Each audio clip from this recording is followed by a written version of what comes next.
Hi and welcome back to Days Well Spent. In today's video, we're going to show you how we increased our gardening area by creating some vertical gardening space. What you're going to need is the wire mesh, some zip ties, and some tin snips.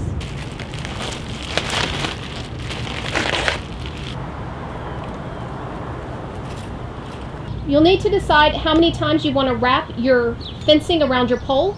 We're going to do twice. So Scott's taking a piece of that wire, he's going to wrap it around the pole a couple of times and then cut it. And that's the measurement for the width of our fencing.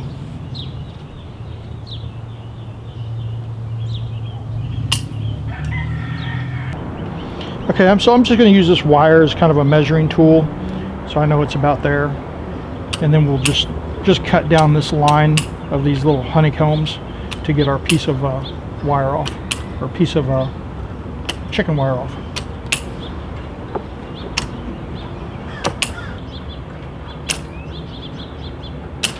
All right, we're going to pre-form it a little bit too. It just makes it easier to go around the pole just by working it into a tighter circle. It'll help hold it onto the pole while we attach it.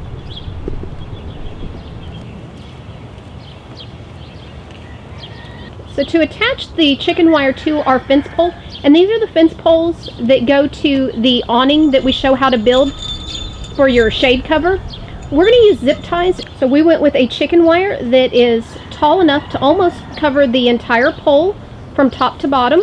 And what Scott's doing is he's putting the zip tie through some of the honeycombs on the wire and then just zip tying it shut. So Scott's going to do our zip ties about every 8 inches, maybe a foot between them. This isn't anything real precise, just do what works best for your poles and the wire that you choose. We're going to be doing several of our poles, and I'm going to have a mixture of cucumbers on some of the poles and some loofah gourds on the other. So as you can see, there's some pieces sticking out. What we'll do is once we get the entire pole wrapped, we'll go back and we'll bend those in so that they're not sticking out. We don't have to worry about catching our clothes or anything on them. Once you get all your zip ties on, you're going to want to go back and clip off the tails.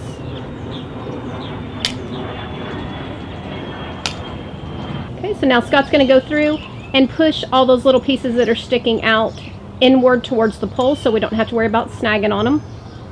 The chicken fencing that we're using is pretty thin, so it's easy to bend. You may want to use some leather gloves or something if you get something that's harder to bend or sharper. So what he did is those pieces that were sticking up, he just bent them around the piece next to it and back. This is a week later from wrapping the poles. And this is cucumbers that Margaret planted on it. So they're already starting to grow up really well. Pretty excited about it. Hope you guys enjoyed the video. If you did, be sure to give us a thumbs up and hit the subscribe button if you're not already a subscriber. If you're looking for more urban homesteading ideas, be sure to visit dayswellspent.com.